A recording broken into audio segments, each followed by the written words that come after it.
What's going on, guys? Austin 22LR coming at you today. Today we're going to talk about the Canik Mete MC9. This is a phenomenal value for what you're getting. As you can see in front of you, it is a awesome display case. The gun comes in about $400 and it is roughly the size of a Glock 19. The case, just to break it down for you, it is a plastic run-of-the-mill case that says Canik on it. Does have some decent slide locks to it, which is a major upgrade to just having the little clip locks that will break off in time. That will hold up, and the case does stand up on its own if you want to stack it in, say, like a safe or whatnot. When you open it up, you will see that everything has a place, and it even has extra spots for you to add things as you go if you want those accessories. We'll start at the top and work our way down. You see that we have our 2 extra back straps. It comes with 3 back straps. You have a small, medium, and large. Obviously, one's going to be on the gun, and then you have 2 spares. You have a small cleaning kit, which just consists of your bore brush and your device that runs patches down the barrel. You know, just a simple thing, but it is a easy thing to use, and it is also a necessity. It just has a little slot right there. You run a patch through, fill it with solvent, run it down the barrel, and then you scrub it, and then you put a clean patch on and pull it through until no more residue comes out. The thing that looks like a screwdriver is actually a punch. This is a very well made punch. No issues there. I actually had to use it to break it down when I was exploring the gun. This over here, it looks like a keychain, and it probably could be used as a keychain, but more importantly, it is a little screw storage bin and a screwdriver, both built in. As you can see, it has the bits and the screws in the bottom of it. If you want to convert it into a screwdriver, you just add the bit to the front there, and that's what will allow you to take off, say, the plate for your optic to go on and install the optic. Pretty sweet, multi-use, cool aspect there. It is a replica of the gun, and it even has Canik imprinted on it. Alright, we're going to start out with the gun. I'm going to safety check it, then we're going to go over the holster. Alright, drop the mag, has an empty mag. Lock the slide to the rear. We're going to check that there's no bullet in the chamber, and also you can see that there's no magazine. Set it to the side.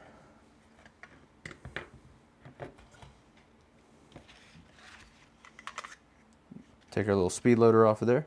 There is no bullet in that magazine either. While we have the holster off to the side, this is a very decent holster for what you get. This is what I would consider a budget Kydex holster. You could probably a $50 value if you find it on Amazon.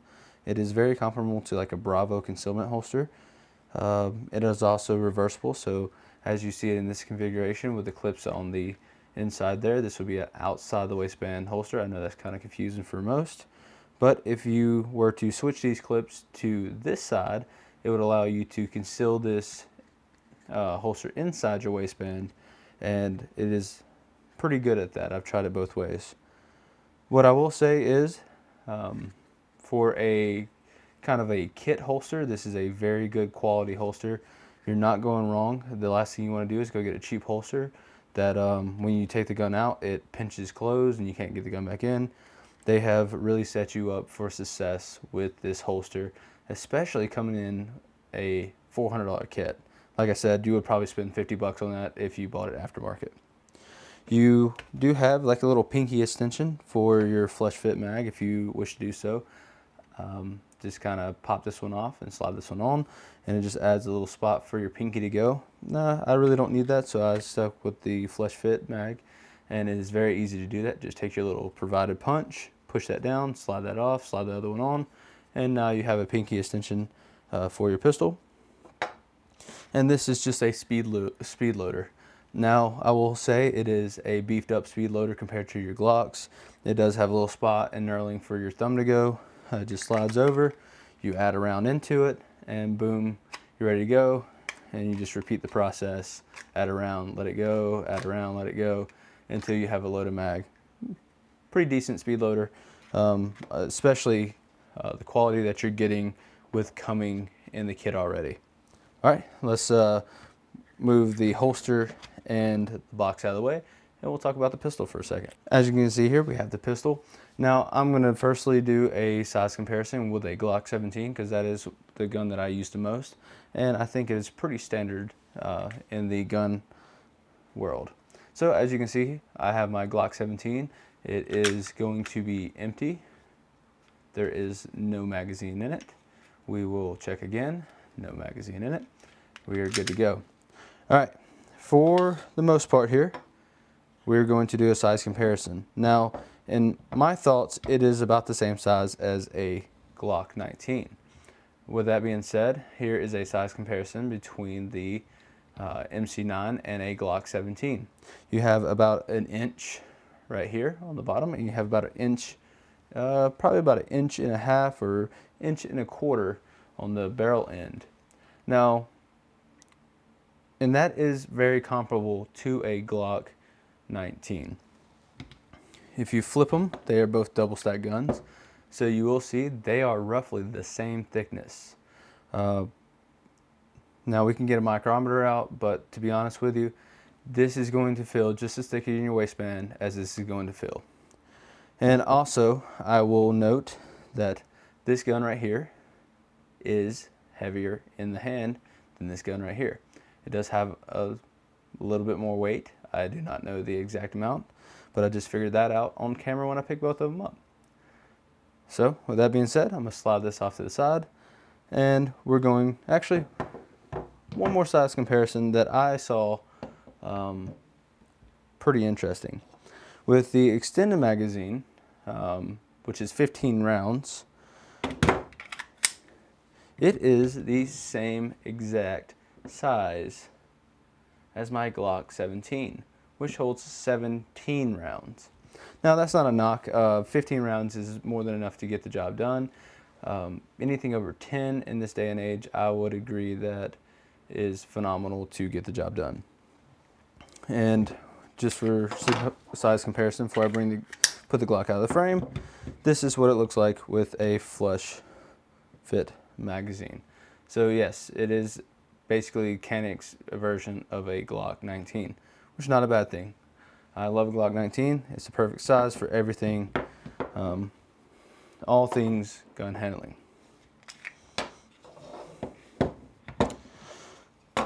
Might have mentioned this before, but we'll go over it one more time. You have a 12 round flush fit magazine, or pretty much flush fit magazine, and you have a 15 round extended magazine. I'm pretty sure you can go out and buy just a base extension and make both of them extended magazines. I don't see any reason why that wouldn't be the case. And they both have the ability to switch the magazine release over and make it ambi, which we will talk about the ambi features of the gun here shortly. All right, so this is the firearm. It is a pretty good looking gun. It reminds me of basically 3 gun companies together. Now the slide reminds me of like a Springfield and a Glock.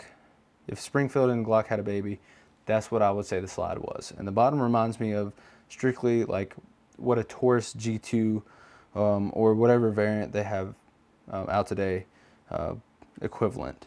So I think Springfield and Glock had a baby and put together the top, and I think Taurus just threw in the bottom. With that being said, it is a fully ambidextrous gun. You have slide stops on both sides of the gun, if you can see it there. The takedowns are on both sides, just as you were a Glock. It does not take down like a Glock. Unfortunately, I can't take it down in this video, or I will get in trouble for doing that on YouTube. But in a future video, if you want to see it, I will gladly do it. The other ambi thing is just turn the mag release around. So you just have to pop it, flip it, put it back in. Very simple process. Nothing to really worry about there. Replacing the back straps, that's where the little pin, the little punch that they provided you with goes to, and you just simply put it in there. I grabbed a small gunsmithing hammer and knocked that pin out of there, and I replaced the one that I liked, which turned out to be the one that it came with. Go figure. Alright. These sights are just dovetailed in. There are no screws holding them in, and they are just basic. You have your blacked out sights back there, and you have your just standard painted white dot dovetail in the front. Now there are two loaded indicators on this firearm. I'll grab a piece of brass and I'll show you that.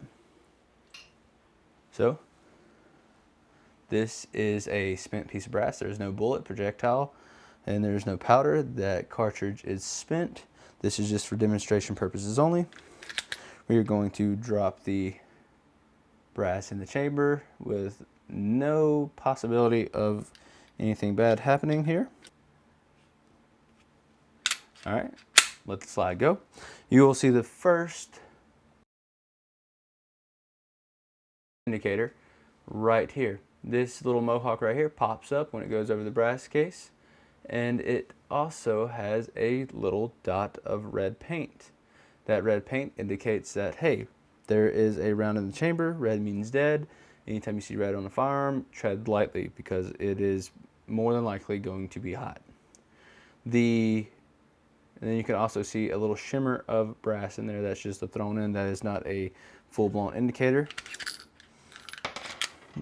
Take that brass out of there, empty, put it to the side, and there is nothing left in this gun. Let's show you the last indicator. The last indicator is the cocked indicator. So you see a silver button with a red pin, and it is there. We'll check it one more time just for safekeeping, and we are going to fire, and it goes away. So when it goes away, that means that the firing pin is not cocked back and the gun is not loaded or can't be fired. The trigger pin can't fall. Very, very simple gun, which simple is better when it comes to firearms. You don't need anything complex on your firearm. It does have an MOS capability attached in, which is really awesome. Again, we're talking about a $400 gun. If you want to go buy a Glock with MOS capabilities, you're going to pay $100 more for that. They're throwing it in for $400. Can't beat that. Now, this is going to be a slimline gun, so you're going to have to get a slimline dot to fit on it. And it's not that big of a deal.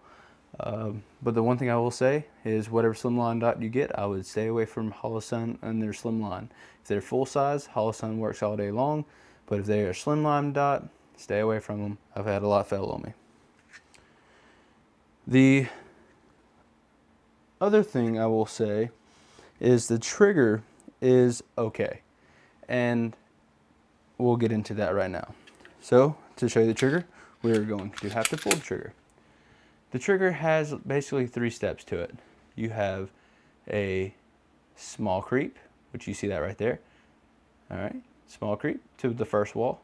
And then you have a second wall that you have to pull through. And then you're going to meet your third wall. So you're going to pull through that third wall and it goes off. Once you get past the first 2 steps of the trigger pull, the wall is perfect. It breaks nicely, and even the reset is nice. So we're going to back it off. You hear the click, and my finger is ready to pull the trigger again. The annoying thing is, if they could take one of these creeps out, aka either that creep or the secondary creep, that would be fantastic. But they didn't. But we also have to remember this is a $400 gun. So if I have to deal with a small or 1 wall, 2 walls, and then the gun goes off, that is fine for $300. That is something we could train past. You know, $400 more in ammo, and that will never be an issue. So once again, you have a small pull to the first wall, then you get to the second wall, and pull. Reset is pretty good though and audible, and you can go back to that firing position. Now for lights, you can throw on something like a TRL, HL or TRL1 HL, but it is going to look very goofy on this gun. The last thing you want to do is get a concealed carry gun, and then that is your light setup. The light is almost as big as the barrel there. What I would recommend is something like a TRL, sub. They work very well, or the Surefire equivalent of that. But with that being said, this gun is a pretty nice gun. $400, you really can't beat it. The only con that I will give this gun, and that's only a con if you're coming from Glocks. If you're a first-time shooter and you learn how to break down this gun, you're going to be fine. But if you're coming from a Glock, you are going to have issues with wanting to put it back together wrong. And it has a very specific way of doing that. I advise you to study the manual and learn the proper way of putting it back together. Because if you put it back together like you normally would a Glock, you are going to sit there and be frustrated for about 10 to 15 minutes learning how to undo what you did. And for those who don't know, when you put a Glock back together, you just simply put it on, line the rails up, and slide it back on, and you're good to go. If you do that here, you will not clear the back system right here with the ejector XYZ, and you will get the back of the gun to about right here, and you're locked up. And then you have to sit there and figure out how to undo the actions. So the only con of this gun, and this only if you're coming from Glocks like I did, is learning how to take it down. Find an appropriate video on learning that, and this gun will suit you just fine. Thank y'all, and I hope y'all have a wonderful day. If you got something you enjoyed out of this video, please like and subscribe. It lets me know that I'm going in the right direction with these videos. If you want to see anything else with this firearm, please let me know, and I will try to make it happen for you.